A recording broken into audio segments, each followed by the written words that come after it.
What's up, waves? Welcome back to Anime Lane, the podcast where we take you down the yellow brick road of anime and have a look at everything it has to offer. On today's episodes, we're putting the costume back on again, and My Dress Up Darling Season 2, Episodes 7 through 12, directed by Kisuke Shinohara, written by Yoriko Tomita, music by Takeshi Natsuka, animation production by Cloverworks. The second season aired July 6th through September 21st, 2025. All episodes are available to stream on Crunchyroll based on the manga by Shinichi Fukuda. Then we got that Demon in Us again, and Dandadan Season 2, Episodes 7 through 12, directed by Ebo Gongara, again taking over from Fuga Yamashiro from Season 1, written by Hiroshi Seko, music by Kensuke Ushio, animation production by Shine Saru. Second season aired July 4th through September 19th, 2025. All episodes are available to stream on Crunchyroll and Netflix worldwide, except in Japan. Season 1 has been licensed by G-Kids in the US and Anime Limited in the UK for home video release based on the manga by Yokinobu Tatsu. Something I forgot to mention, like, My Dress Up Darling Season 1 is also available on home media through Crunchyroll. I guess I just forgot that in the first episode. And extended credits will be linked in the description for both shows. As always, I am your host, Notorious, and joining me once again today, just by themselves, is Shaun. Happy Marin Monday to everyone not listening on a Monday. Everyone, this comes out on a Friday. I know, but we're recording on a Monday. We are recording on a Monday. I found a GIF that says it's Marin Monday like a few hours before this, and it stayed in my head since I posted it. That's crazy, because I posted that without knowing any of that. Like, I just dropped that as a statement in our Discord You put chat. something in there, I'm gonna find a GIF of it, like, inevitably. True, very true. Okay, which one do we want to start with this time? I think we started with Dress Up last time. Yeah, so maybe we should start with 2.5 Dans this time. Sure, yeah, if you want to. You got any opening thoughts for this last half of season 2? Kaiju. Yeah, I like the kaiju. It's funny because the 3 episodes, 7, 8, and 9, sort of finish up the arc that we were watching in the first half, but there's nothing super substantial happens. It's sort of just Gigi, gets to a point of containing Evil Eyes to the point he can go about living a normal life. He learns to contain him. Yeah. And then they rebuild the house. And then the more interesting stuff arguably does happen in the last 3 episodes. Hold on. We do get a really cool Beethoven fight, though. We do, yeah. That's true. I forgot about the scene in the school. Yeah, which is the main central thing of those 3 episodes specifically. Yeah. It's both Aira and Okarun learning to control their abilities better, and it's a very it's funny because it's very a drop in the bucket, I guess, in the sense of okay, sure, you can do this one thing, but I feel like you're still gonna be outclassed by 90% of what you're going up against, because it's either stupid ghosts or it's giant space kaiju again. Yeah, but at least they're trying to train. I at least appreciate it. So they're trying to put some effort of they're trying to get stronger. It makes sense specifically for Okarun's character. Yeah, 100%. I feel that, he would actively be I want to get stronger, just to not have to be so out of my depth all the time. Yeah, I get that. I feel like it's always a thing of in shonen in general, though, it's sort of you start and there is that sense of, oh, the character has a lot to learn, but I feel like sometimes that becomes a weird crippling limitation of stuff, and not in the sense of obviously if Okarun could use Turbo Granny's full abilities all the time, then yeah, there's a power issue there.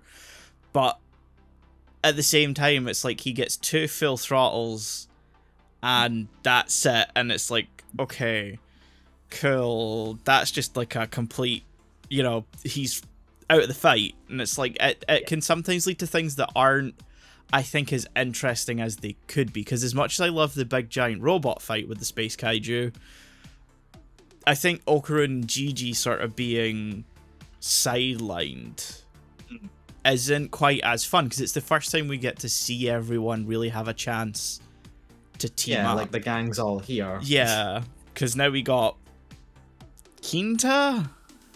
I don't know his name.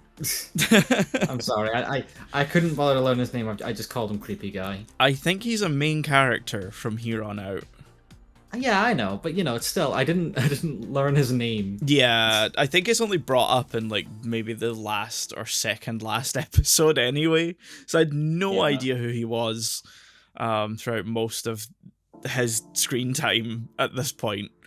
But yeah, it does lead to some weird, like, you have this big Super Sentai reference, right? They specifically have the house turn into a giant robot, and like, yeah, then it kind of becomes a Gundam / all giant mecha reference, except the whole lead up to it is very Super Sentai Power Rangers coded, and them being transported. I called it a Zord. Yeah, it is. It's a Megazord. That's essentially what gets created. But then you don't utilize the big thing about Zords and Megazords from Super Sentai / Power Rangers is that it's piloted by all of the team. Yes. Whereas it kind of just becomes, I think his name's Kinta. If I am wrong, someone in the comments can correct me, but don't know. Please scream at us that we're wrong. Yeah. It's okay. You're allowed to this one time. But you kind of just have Kinta taking over, and it sort of just becomes a very standard, like, mech fight. Yeah, I found that really weird, because like they make a point of like showing every character going to their specific station on this, like, on the Megazord, which is just what we're calling it now. Yeah. They never mentioned the word Zord or Megazord, but we're just calling it that. No, because Megazord is, well, up until like maybe the last 10 or so years, as like a exclusive Power Rangers term, not from like they copyright the term almost. Yeah. But like that happens, and then like almost immediately, 2 of our characters get kicked out of it. Yup. Yeah. Okarun, like, ejects, and it's never explained what happens there until he's, like, telling... I guess, like, it's meant to be that, like, he tells Kinta to press, like, the button that does eject, so I guess, like, he hit that instead of hitting any other useful button, which is, like... Also not entirely within Okarun's character, I think. Like, I think he would have more sense than to press something... You know what I mean? Like, it feels a bit strange. Yeah. And then Gigi... Maybe he was just panicking and trying to go with something, whatever it came to mind. Yeah. And then you got Gigi, who is Evil Eye at the time, just busts his way out. So you immediately have 2 people removed. And then, like, Ira and Momo just don't do anything most of the time. They're not in the fight. They don't come back into the whole thing until, like, right at the end, where they're like, we're gonna get motion sickness in this thing. Which is, like, fair enough. I feel like the motion sickness is the least of your problems. That thing's gonna be pulling some gnarly G's. Yeah, but, at the end of it, we gotta get that funny barf scene. Yeah. which has made it all worth it. Yeah. It is just such a strange thing of, like, I get wanting to highlight the new character, and, like, because every character's introduction and introductory fight is always very reflective of their character, their interests, and, because, Evil Eye's initial fight style is very kick-based, reflecting Gigi's soccer, love, and I guess, like, the whole Acrobat Selkie thing's a bit different. Like, Ira's kind of possessed by her now, so she kind of takes her... I guess that's sort of like that is actually reflective of Ira's character now that I think about it, because she's very much like a social leech. It's meant to be that she just takes whatever is appropriate for that situation within herself. And not in the way that, like, social chameleons do it in a good way. She does it, like, to better herself and nefarious purposes. Yeah. And so like I get a giant robot fight reflecting Kinta because he's upset. There's so many Gundam references and like one all at episode once as all well. at once. It's almost overwhelming. Yeah, like even the episode opening with the alarm clock, the way the sun moves around the alarm clock is literally a reference to the opening of Gundam in the way that the opening literally starts. I seen that and I was like, okay, that's such an insane thing to reference. Yeah, but very subtle. Yeah. Like even his shoes have the colors of the Gundam on it as well. So I get it. The magazine that you read basically has the main Gundam from Gundam on it. Yeah. If I recall correctly. Like, that's just almost one-to-one. I'm surprised there's no copyright infringement. He has, like, several model kits in his locker. He has a poster up that is literally just the original Gundam, but with the fins from the new Gundam, from Char's counterattack. And then, like, even the giant Buddha statue thing has the fins, too. Like, or funnels. Are they funnels or fins? I can't remember. Because both exist. And they both do different things. They're all giant robot stuff to me. So this is, like, the first time in the series where I've not felt completely, like, overwhelmed by... I know this is probably an Ultraman reference, but I don't understand it. This is the first time I've gone, oh, I actually get what these references are. But yeah, no, I would have liked to have seen like a team effort for this one. Yeah, same.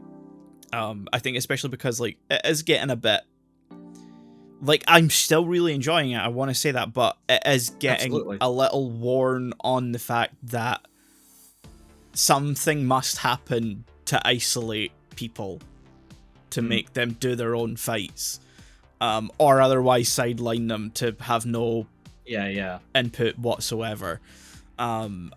So yeah, because it feels like we've got all these characters now, but none of them interact all the time together. Yeah, and that's super weird for a show like this because like the action scenes being really good as they are, this very much feels to me like a character show. Yes. Like, I don't watch Dandadan or enjoy Dandadan because of all, like, specifically or purely because of all, like, the action set pieces and the fights and stuff. It's because I really like the characters. Yeah. And it's funny to see them, like, interact with each other and deal with the situation at hand instead of the situation itself. Mm-hmm. So it's weird when, like, you're arbitrarily, like, cutting off some characters from having more of an impact on certain fights. Yeah. Or, like, parts of the story. Yeah, because, like, especially now that Gigi is somewhat in control, it's weird. There's an agreement. Yeah. It's just weird to rip him completely out of this scenario by having him turn into Evil Eye. Like, almost immediately as the fight starts. It is kind of funny, though, every time it happens. It is Evil very Eye funny. does not fit into this group dynamic at all, but he's forced to be there by circumstances. And it's at this point I'd like to very subtly segue into some dialogue changes in the dub. Oh, because yeah. When watching, like, the second half, I got the idea of very occasionally, like, switching to the dub to just see, you know, how are certain lines, like, changed and stuff, and how are certain inflections done with an English voice cast. And I discovered, and the few times that Evil Eye showed up, it seems that in the dub they suddenly harken back to the 90s anime dub rule of add as many swear words as possible. Oh god, okay. No, it's done really funny. It's not like bad or anything. It's so when, like, I think it's when he's when they're first in, like, the Zord in, like, the Buddha thing, and, like, Evil Eye is in there, instead of, like, in the subs it's just what have you guys put me in or something like that, the dub makes him go what have you bastards put me in. And it's done like Steve Bloom-esque, very dramatically. Yeah, I think that's such an interesting choice for Evil Eye specifically, because, like, there is meant to be, like, a sort of core of naivety and, like, childlikeness. that choice would make more sense to me for Ira when she takes on like Acrobat Silky, because she sort of curses out Momo all the time and then is like constantly blaming it on, you know, that. I will say another great moment I got from like doing this is when they're doing the Beethoven fight, because I can't think of a better way to name it. When she does the cool sort of, when she finally gets one of like the composers, the composer ghost, and like takes it down basically. In the subs, I think it's sort of a generic sort of who's next or something like that. But in the dub, she says surprisingly one of the hardest lines in the entire show is, "All right, who's next for death?" Oh wow, okay, that's. And I was like, "Oh, that is way better."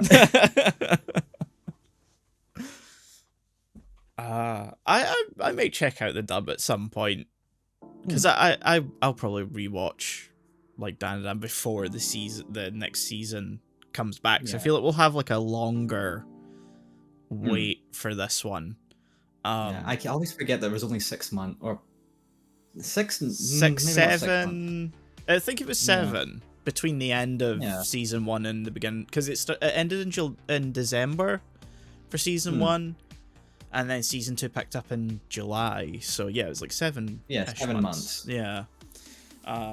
Whereas this time we've had confirmation of a season 3, but more in the traditional sense of like season 3 is in production, not like immediately, oh, season 3 is coming in 7 months. Yeah. And it's less like season 3 is less like season 1 part 3, whereas here this felt very much like this is still the same like production season as the last one. It just got split in 2.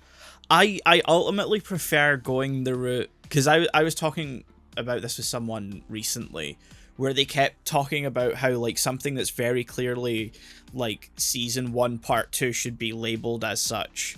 And I'm like, okay, if it's airing like separately, I do think I prefer season 2 over like season 1 part 2, because if they're airing 7 months apart, it isn't like the same season. Sure, story wise it might be, but like from like a standpoint of purely like how do you categorize this, it is a, and from like the season. viewpoint of like the viewer as well, like I feel like 7 months is a big enough gap that it feels like, okay, this is another season. Because I feel like if you're gonna like split a season into 2 parts, the biggest gap you can really get away with for calling it still season whatever or something would be like 2 months. Yeah, like 3-4 tops. Absolutely. Like, you know, maybe like a transition from one airing season, so like either winter into say like maybe mid-spring or something like that is like maybe the you know the max you could get. Like say it was a scheduling issue. Like not to bring up one of my favorite shows again, because I definitely never do that at all. When Doctor Who did that thing in like the series 7 of the new series of the modern series, where like the first half of it aired in like September to November, and that was like 6-ish episodes, and then they stopped, did their Christmas special, and then didn't come back for the rest of the season until like spring-ish of the next year. Yeah. But that was mainly because that entire production year was a shit show. So because I think it's, as anime has sort of shifted more towards this like seasonal approach, which is ultimately far more preferable to like long running a show, because that very quickly bumps up against, well, there's not enough material now to adapt, so either we drag the pacing out a la One Piece or Bleach, Naruto, all the sort of classic DBZ, all the sort of classic examples of let's just cram in a bunch of filler. I ultimately prefer the seasonal model, and I don't think we should take the approach of the sort of last half of Attack on Titan, where it was season 3 part 1, season 3 part 2, the final season part 2, the final season, the final chapters. That's not, there's nothing final about it if there are 3 more seasons that come after yeah, exactly. If you're gonna put final in the title, it better be the last fucking thing. Yeah, exactly. So, like, yes, it's covering the final story arc, but if you're airing it, like, a year or so apart, it wasn't even months in this case, it's not the same season. No, So, it's a different season entirely. yeah. But yeah, that's a bit off topic, I guess, of what we're currently discussing with the show itself. Welcome to Anime Lane. We go on different tangents at different times. But yeah, I really liked like this last half of this season. Like Yeah. just like overall, I did really enjoy again the Beethoven fight scene. Although it did make me realize that Ira and Gigi definitely followed like the typical anime thing of like the video game thing where like the boss when you fight them versus the boss when they join the party. Yeah. I also think it's weird that Ira and Gigi kind of don't share a lot of screen time. No. Like, I think that would be an interesting dynamic, considering they are both villains villains in a loose-ish sense. Yeah. Their spirits are the villains, and they're just trying to like contain them. Although Ira sort of redeemed her villains, and now they're sort of... For her, it feels more like Venom. Yeah. I just realized. And like, I guess Okarun kind of didn't redeem Evil Eye, but certainly like made a deal. Yeah. That took the teeth out of him. Yeah. More like he tricked them. Yeah. And Gigi's just trying to like live with all this, and you know what? I'm proud of him. Yeah. I hope he does his best. He doesn't need to deal with all this shit. He's just a cool dude. Yeah, I think this whole season's been really fun. I'm interested sort of like in the long run of, do we get some sort of, outside of, you know, Okarun wants his ball back, which is still really weird to say. Because the dub calls it is not. Yeah. Which is even funnier. Outside of that, like, is it gonna shift to like there's gonna be some kind of more overarching story, even if it is smaller stories that have that, like a sort of X-Files, I guess, is a good example of you know, Myth Arc and Monster of the Week. Yeah. Or is it gonna be purely this kind of just kind of Monster of the Week thing? Because the Golden Ball thing had gotten completely forgotten about, like, this whole season. I completely forgot it happened until they brought it up again. Exactly, until the very end. And I think depending on how quick Okarun gets that other ball back, I don't know if the structure of the show would wear on me a lot. As fun as it is, as entertaining as the characters are, I think something sort of almost episodic would sort of lose its novelty really quickly. I definitely get you. I feel like we should at some point be getting like an overarching sort of villain, or like a goal at least, that isn't just, you know, get this thing that will occasionally just disappear from the plot entirely. Yeah, because like I do sort of understand where we're at right now, where it is like the final, maybe this is the final pieces of the puzzle for the core cast being put in place, as much as I don't know if I'm ever going to really warm to Quinta the same way as I've warmed to most of the other cast, because he's a very specific type of character. Yeah, he's very much the... I don't know if stock is the right word, but I feel like he's the stock otaku character who verges on being creepy. Yeah, he's not the, like, socially awkward otaku that Okarun was at the start of the show. He is the socially inept otaku. The ones who can't adapt to social interaction whatsoever. And that's gonna be hard to watch, I think. Especially when it seems like he just can't read the room at all. Yeah. It's not even like a possibility, because his main like running joke throughout his entire introduction is that he thinks Momo and Okurun are doing spicy talk. Yeah. Putting that in air quotes. Yeah. And so he keeps just saying random spicy talk stuff to them, and he's like, why isn't it working? And it's like, my guy, actually listen to the conversations. I don't know how you're getting this. Yeah.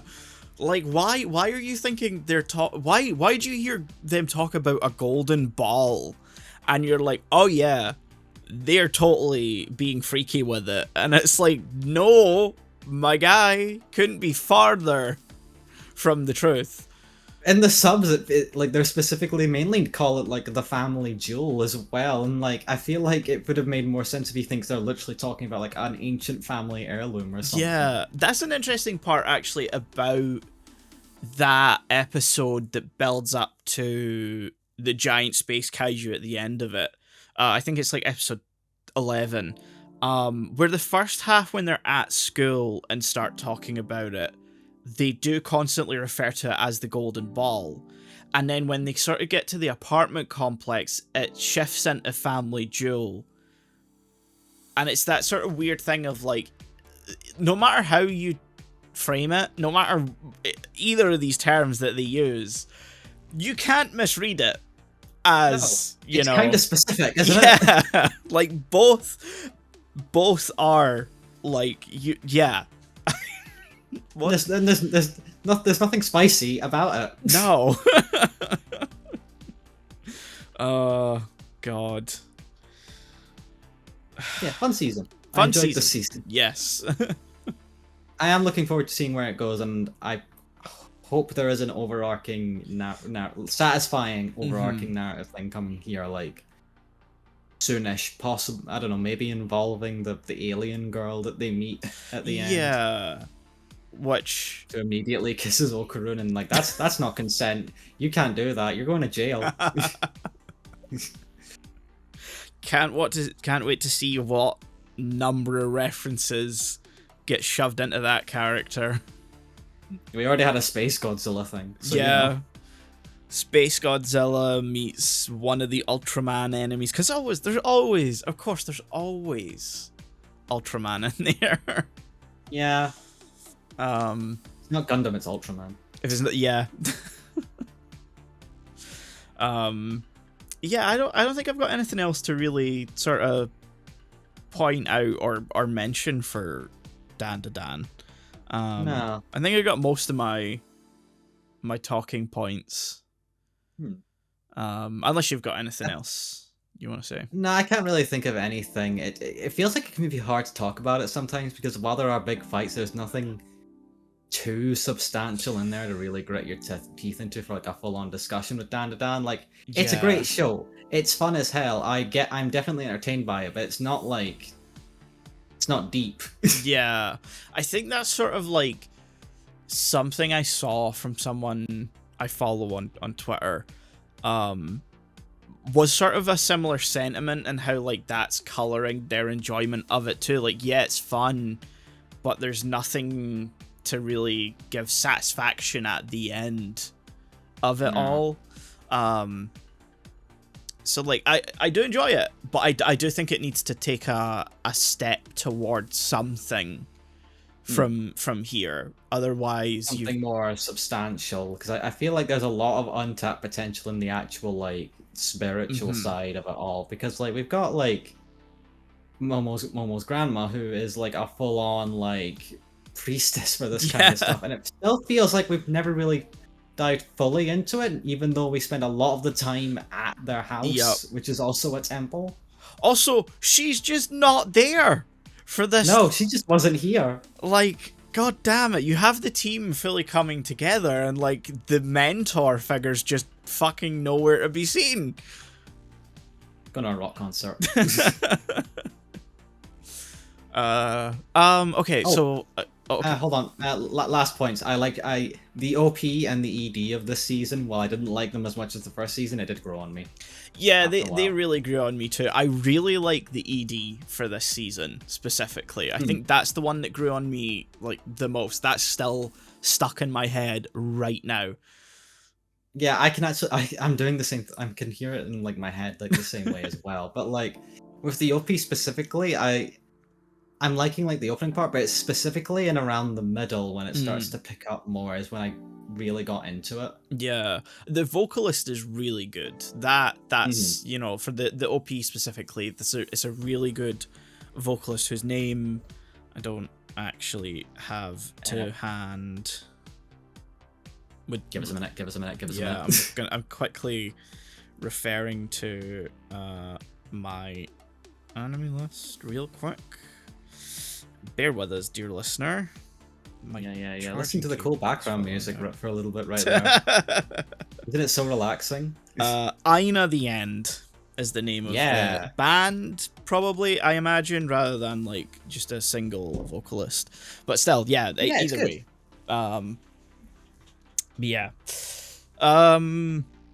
I guess we just score this season then, and that's the end of Dandadan season 2.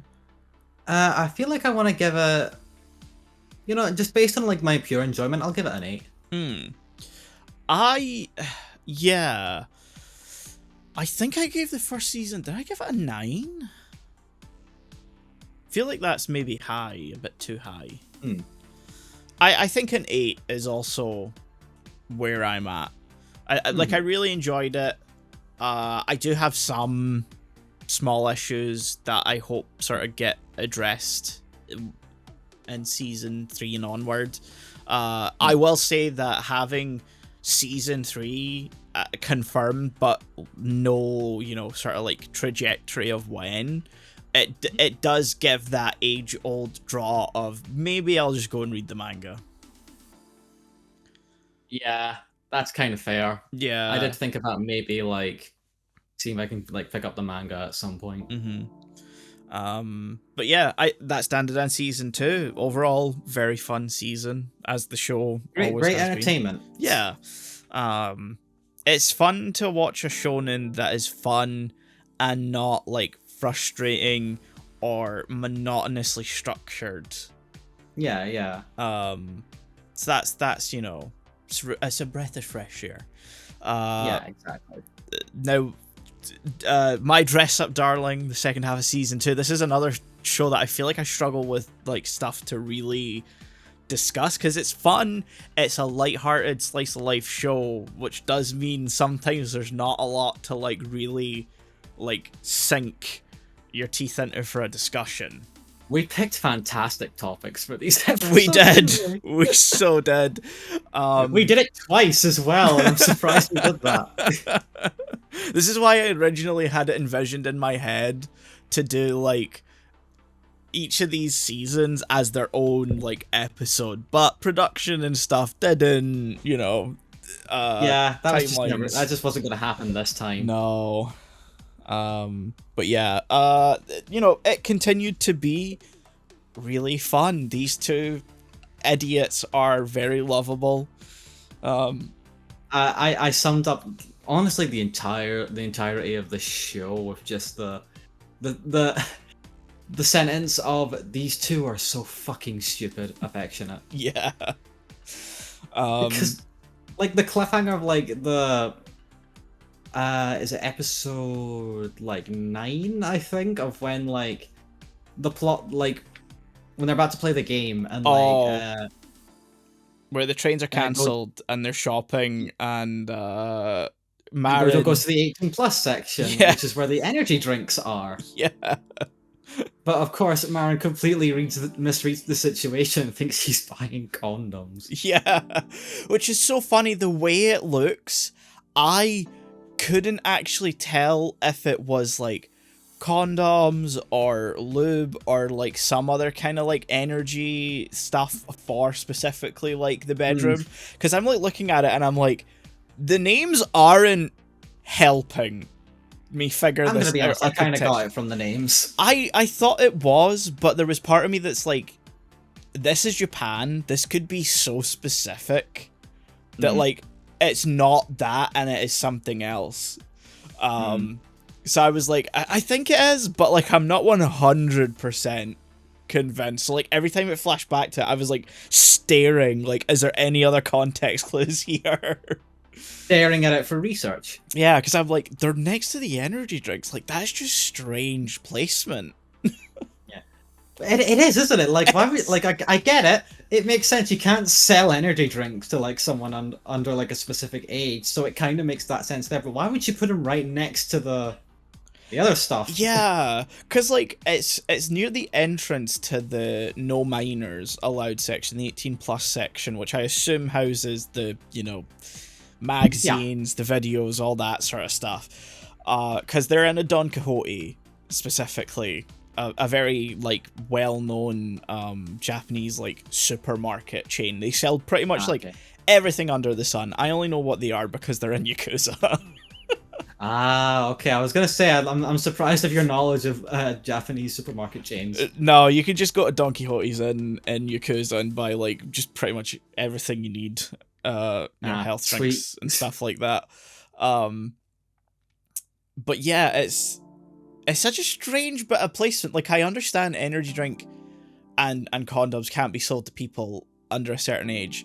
Although technically, like, I don't think condoms have that, at least here, specificity to it. I think you can just buy them at any age. Like, there's no restriction on them, to my knowledge. And I work in a supermarket. Yeah, so you're probably gonna know. Yeah. The putting them next to each other is so strange because, like, to me, the energy drinks, yes, they are age restricted, still go with other like drinks, you know, juice products, soft Sorry, drinks. I'm laughing because I've just realized how funny it is that we're talking about the show, and the first thing we talk about is why is this store selling energy drinks and condoms right next to each other? Yes, Like, this is the focus of our company. Yeah. I just had like a lucid moment of how funny that was. Sorry. Yeah, no, I'm talking about this fully conscious that people are going to be listening to this. Like, why the fuck are they so hung up on this? It's a good question. It is a very Why good are they next to each question. other? Typically, energy drinks, yes, they are age restricted, are still with other soft drinks and other refreshments, and condoms and that sort of product are within the, like, what we refer to, at least in my workplace, as health and beauty. Your medication, your vitamins, your baby milk products, your sort of like, Yeah. you know, general pharmacy section. Yeah, like for a UK specific audience, I usually think of like a Boots or something, or that kind of store to like house that kind of stuff, not like a place that's gonna have energy drinks like right around the corner. Yeah, like pretty much most supermarkets in the UK, you can guarantee the like second last aisle in the store is gonna be the aisle with the condoms specifically in them, along with like ibuprofen, paracetamol, or what is it, Tylenol in America or whatever. Yeah, the brand Yeah, name is.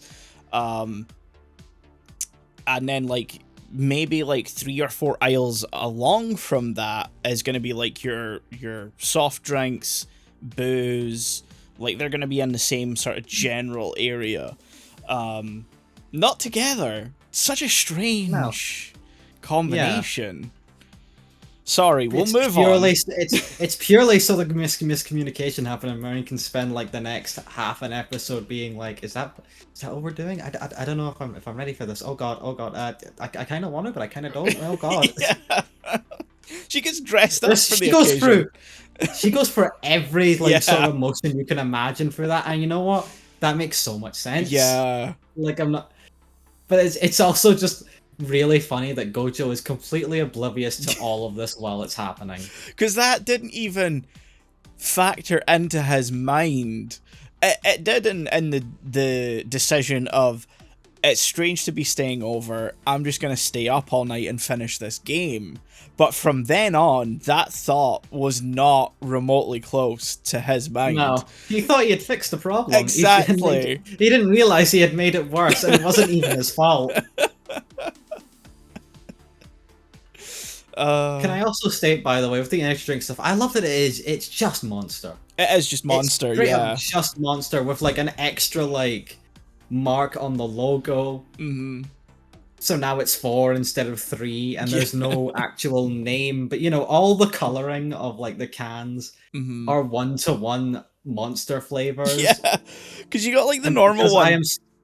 Sorry, you And go. because I am so energy drink pilled, I could name almost every single flavor. That's it. I was looking at it as like, you got the normal one, you got the Ripper one, you got the Mango Yep. Loco, you got the Pipeline, You got Ultra, you got Ultra. which I am drinking right now, dear listener. Of course Because you are. fun fact, we're recording this in the evening, which is We a bit are. later for us, and I'm drinking this to stay awake. Wow. Oh yeah, because you've had a weekend. You were at a wedding. Had a busy weekend, yeah. But yeah. Behind the scenes stuff. I love the idea of Gojo playing a game that, like, he was specifically told as a horror game. Late into the night, and having this, like, world-ending realization that it is indeed a horror game when the horror elements start to appear. No, that makes complete sense to me, because as someone who only within the last few years only really started getting into horror games, like, it makes complete sense to me for him to be like the kind of person that like knew it was a horror game but didn't really understand the full implications of what horror actually entails. So that when he gets into it, he's like, oh god, this is worse than I could have imagined. And like, real talk, I'd play that game. Same. I've been trying to figure out what it's based on, because like most of the stuff is based on like something, because like Blaze is like Madoka Magica, maybe a bit of Precure, and some Sailor Moon for good effect. Prez Host probably closer to something like Oran High School Host Club. I'm trying to think. Playing off like specific sort of like types of like anime you get, or just like specific archetypes of like a genre. Yeah. Whereas like Coffin feels like it's doing the same thing, but it also feels kind of specific. I'm like, this can't be anything but like a ultra specific reference to something. Yeah, because it feels like it feels like the author of like the manga was like really good at telling a horror story, because this is like a legit good horror story for like the little we see of it. Yeah. I'm trying to see if like the Wikipedia mentions like if it's a reference to anything. But I don't actually see. No. Like the vibes I got with it was like, obviously I don't play like much Japanese horror games, so most of it is, so if there's any actual specific reference, it's gonna go over my head. But my main thought was Doki Doki Literature Club. I see where that's like coming from. Yeah. It was specifically the part where like Gojo tries to like go back to a save, and like the game does this thing where like you can't like go back to your saves, like they're all deleted and stuff, which, you know, is it's a common thing in horror games to do that, to, you know, take your save or like fuck around with the actual like mechanic parts that you'd think would be safe from like that sort of stuff. But like it very much reminded me, because like the same thing happens in Doki Doki Literature Club, where once you get to a certain part of the like act of the game, it doesn't let you go back to the previous act even if you saved. Yeah. So it reminded me of that, but also the menus reminded me of Ace Attorney, which was random. I was like trying to place it for the most of like the time that we saw on screen, and then like the scissors thing happened, and I was like, okay, that's a stretch, but like I'm thinking of Clock Tower now. Yeah, I did the same. Honestly, it could be. I'm looking at Reddit here, and the sort of parallels that people are saying that it takes are with the visual novel Higurashi, or I think the translation of the title is When They Cry. It's sort of like a small town, like murders happen, and it's like high school aged girls type thing, and then you got like Corpse Party, which is like a group of people get stuck in a school and they have to try and get out. Imagine like Sweet House, but like high school. Yeah. So that's the sort of like parallels it's drawing, which makes sense now that I see that laid out, because like I've not seen Higurashi. I know enough about it, and I've seen Corpse Party. I haven't played the game. I've seen the anime adaptation, which was pretty boring. Oh, great. Don't recommend it. Not the OVA adaptation anyway. It was like 4 episodes, so I don't think they got. And you know, like these sort of games can be quite long, at least if you're wanting to do like multiple routes and stuff like that. But yeah, I just found it funny for him to play it in the middle of the night and then be like, oh no, this is fucked up. I was told it was fucked up, but man, I was not prepared for how fucked up it was. He could not comprehend the horrors. Yeah. And then it's like he calls, is it Shinju, and Shinju is the name of the little sister, right? I think so. And then again, if we're wrong, you can call us out. And I think it's Suzuka is the sort of like softer spoken older one, the very like obsessive friend. Yes. And like it's so wild to me because like Shinju is 12. Yeah. She's like gleefully talking about this horror thing, and I'm like, girl, you're 12. No, that's accurate. That's accurate. It is. That. It's still wild though. I've been there, I've done it, but it's still wild. It's accurate, and it's just as accurate as these like group of like cutesy sort of like girls that you wouldn't expect to be into horror to be absolutely like obsessed with it. Like I've met people like that. And then you got Juju, who goes through that whole thing being afraid of blood. Yeah.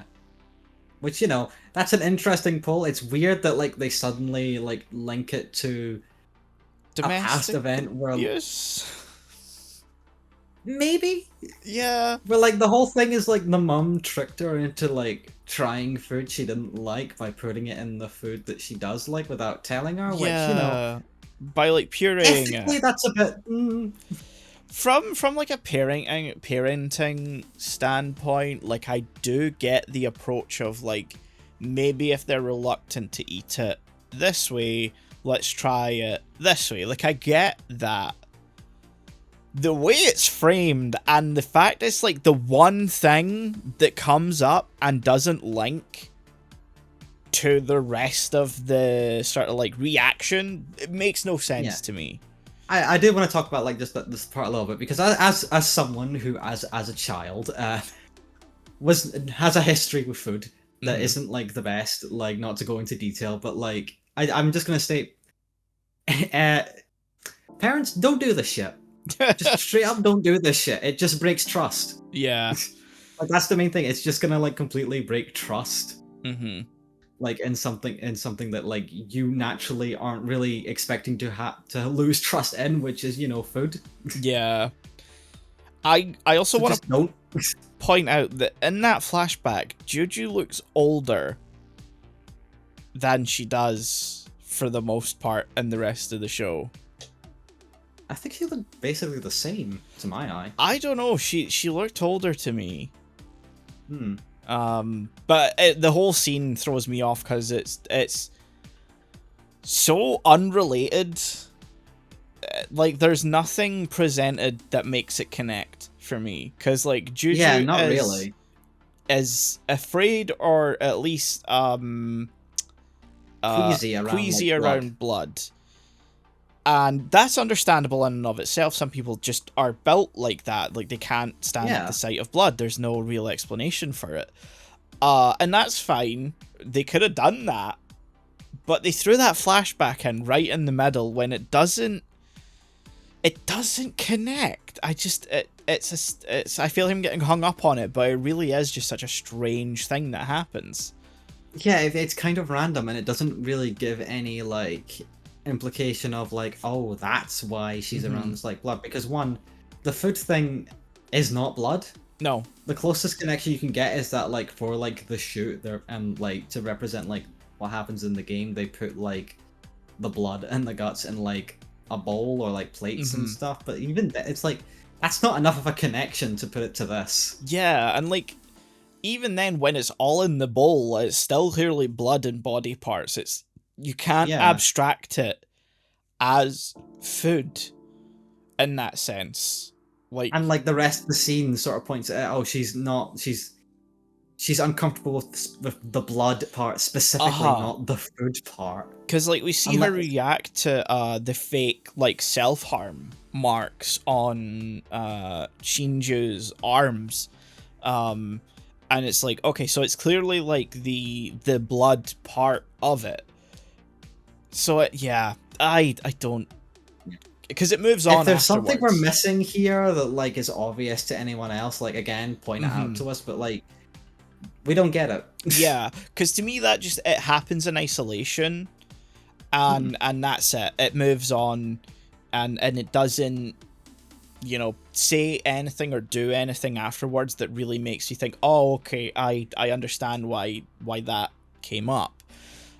Because immediately she's like talking to to Gojo. I almost called him Jojo. Very different show if it was. We keep getting characters called Gigi, Joji, Gojo. Inevitably, you're gonna slip up and say Jojo. Yeah. But yeah, it's like she's just talking to I almost did it again. You see? She's talking to Gojo, and she's just talking about how she doesn't like blood, and that's it. Yeah. I thought we were going to get something deeper in that, like, scene, and it didn't happen. The deeper part comes, like, before this whole arc. Yeah. Before this little, like, shoot. Because we have the whole sort of, like, there's nothing wrong with still doing and liking these things as you get older, which I think's a really good message. Yeah, and it ties in with, like, the theming around another character in these, like, batch of episodes, which is Akira. Yes, because that's, like, even her sort of section with Gojo and the story she tells him, and, you know, the way they're making the props and stuff. It's more subtle. It's the subtle element of the direct approach of the other story. I'm not sure which one you would call the A and the B plot in this scenario. I don't think it's as they're all just sort of, like, so connected into each other that it's just, the whole thing is just one big A plot. Also known as a plot.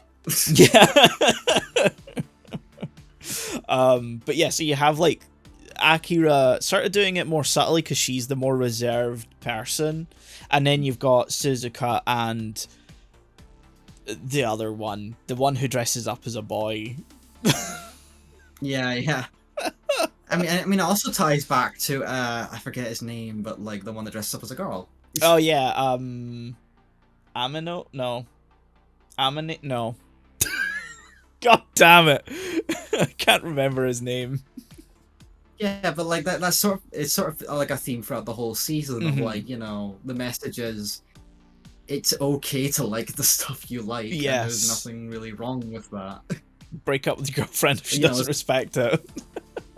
Hell yeah. King behavior. Yeah, exactly.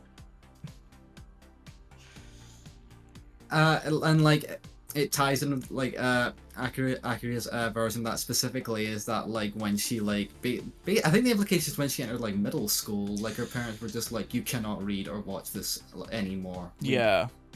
We'll send you to a psychiatrist or something, I feel like was the implication. Yeah, it's just strange. Because they're like, I'd be really worried if you're still, like, watching, like, anime and manga, and I'm like, why is it so... Why do you care so much? Yeah. I also find that such a strange thing of, like, two of the largest, like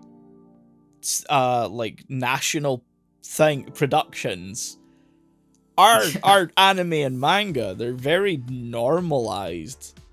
So, like, even, like, yes, obsession is still seen as a bad thing, as it should be.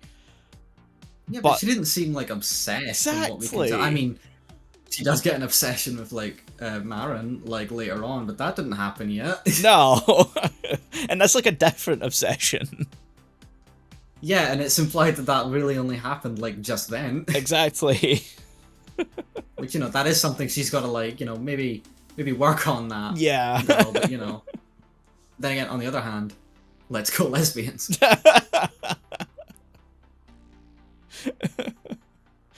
I loved her whole character, but, like, maybe just work on, you know, the obsessive part just a bit more. Yeah. You don't need to scream every time she smiles at you, come on. I mean, I get it. Yeah. But not so loudly. Also, she's like 15 and you're like 21. Yeah, that's another thing. She's like a teenage. She's a minor. And Yeah. you're not. Yeah. And the Yeah. show plays it off as cute, but it's like you don't think about it too much. Yeah. Like, I get that it's more about the cosplay thing. But, you know, let's... I mean, there's a lot of it. Like, it feels like they're trying to teeter on the edge of, like... Yeah. Not going full on to it, but, like, there's a lot of imagery in the way she reacts and stuff, which is very, you know... She likes her. Yeah, it's the sort of, like, whole... If you think about this show a little too much... you know, the whole thing is pervaded with, questionable things. Yeah. Even the way Not Marin's... all the time, but, you know, very occasionally. Yeah.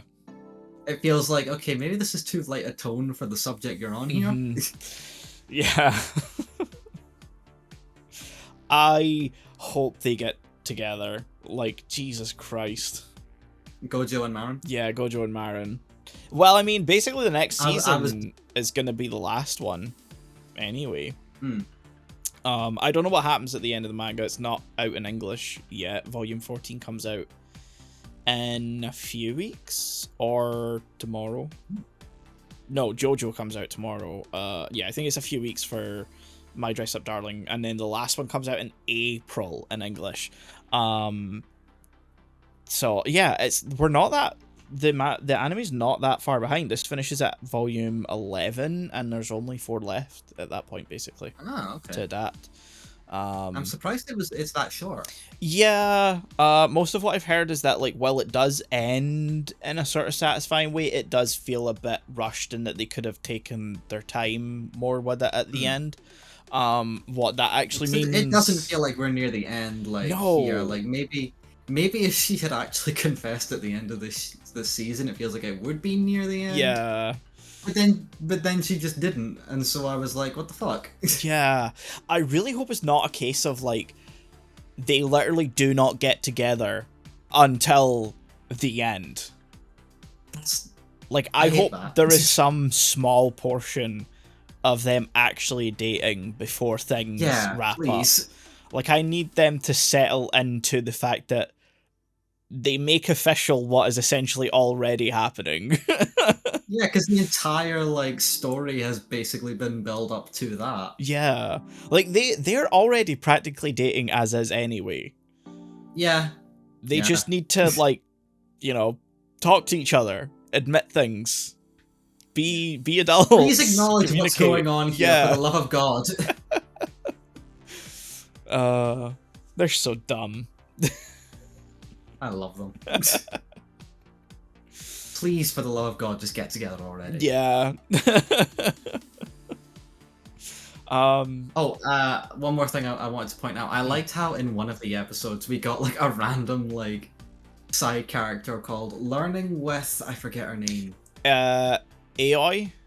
Aoi, yeah. Learning with Aoi, who's, like, giving these, like, sudden, like, info dumps on, like, certain things. So basically, like, the previous sort of, you know, here's how this works, or the explanation on this, or whatever. But then when the characters in the actual show and the actual plot go, oh, she can't make it to that, it just cuts to her crying. Yeah, like, you find out, oh, this isn't some, you know, omniscient separate character. This is an actual character.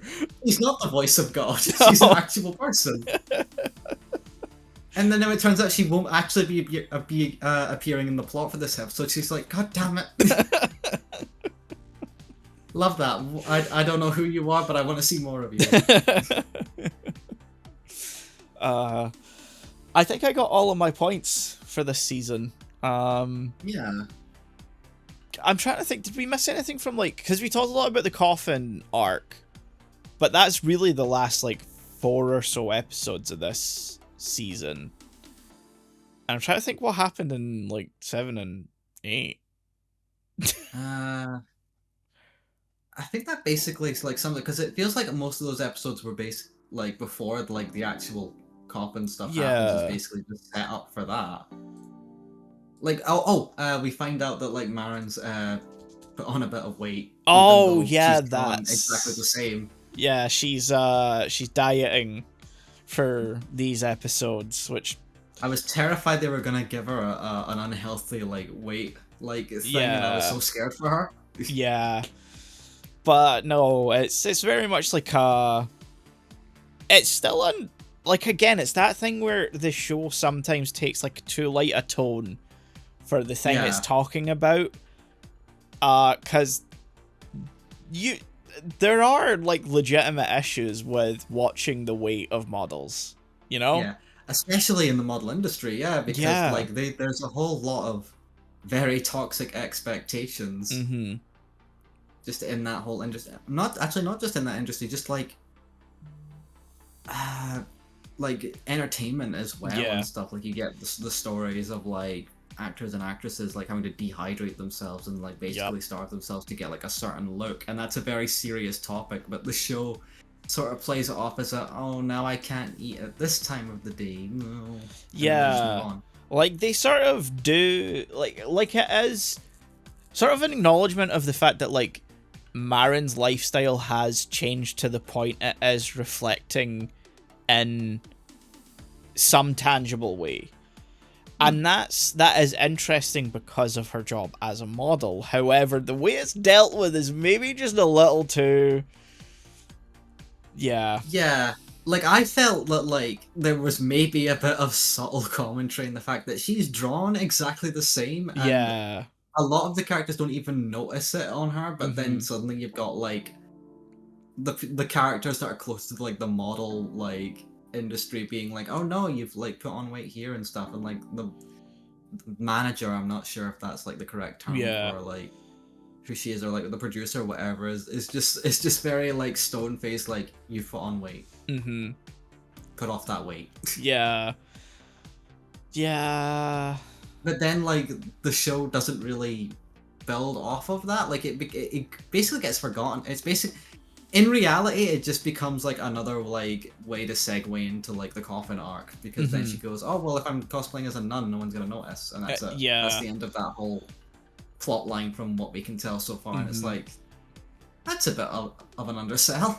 Yeah. And like if there's not that much material left to adapt, like you can't have that No. amount to much, really. No.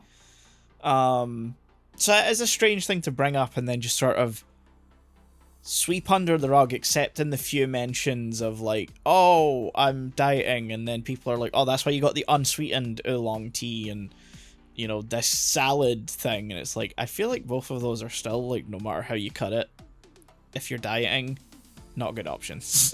Like, Yeah. may not be sweetened, it is still oolong tea.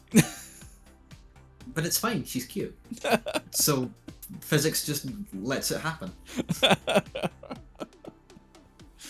Yeah. Yeah, what a strange thing for the show to do. Yeah. Again, good show. I'm still gonna rate this like maybe like a 7-8 overall. But you know, there's just some like aspects where it feels like maybe you took a bit too light of a tone there. Yeah, like I You think didn't really dive into this like this much, but like because you're a light slice of life show, you can't really divulge into it too yeah. much, so it just kind of falls a little flat. It is sort of that weird thing though of like it's very educational in the cosplay element of it. And then like anytime it has to do anything else, it's sort of like just moves on really quickly. Yeah. But yeah. This is still, you know, one of my favorite shows.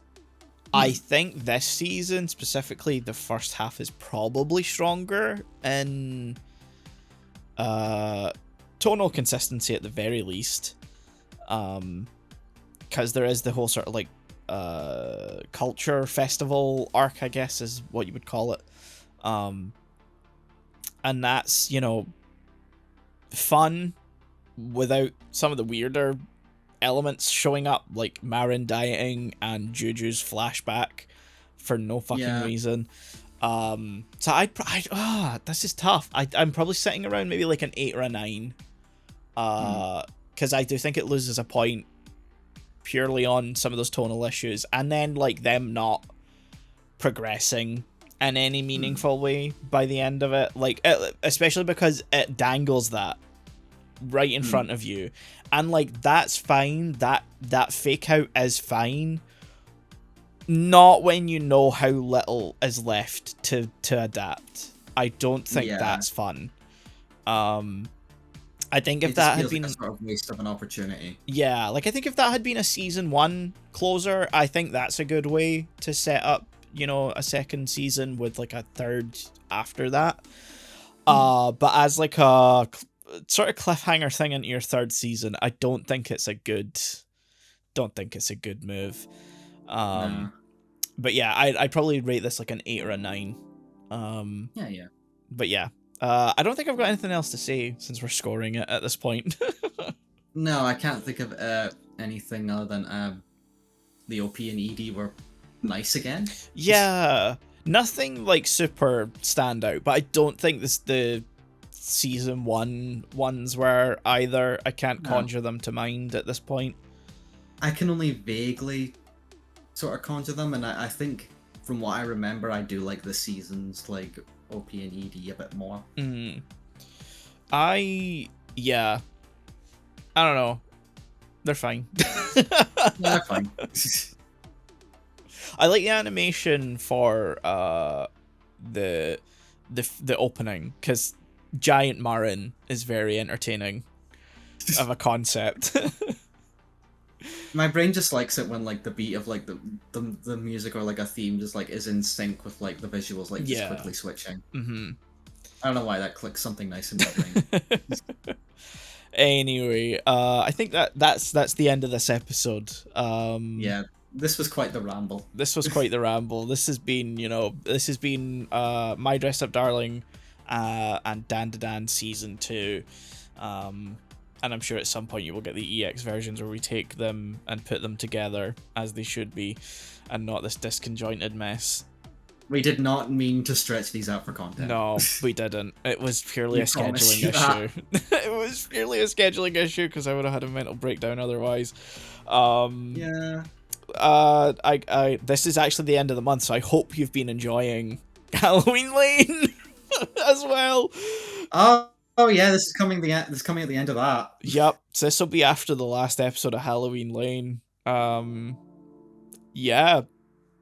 That's why this has been the way it has been, in case anyone was wondering.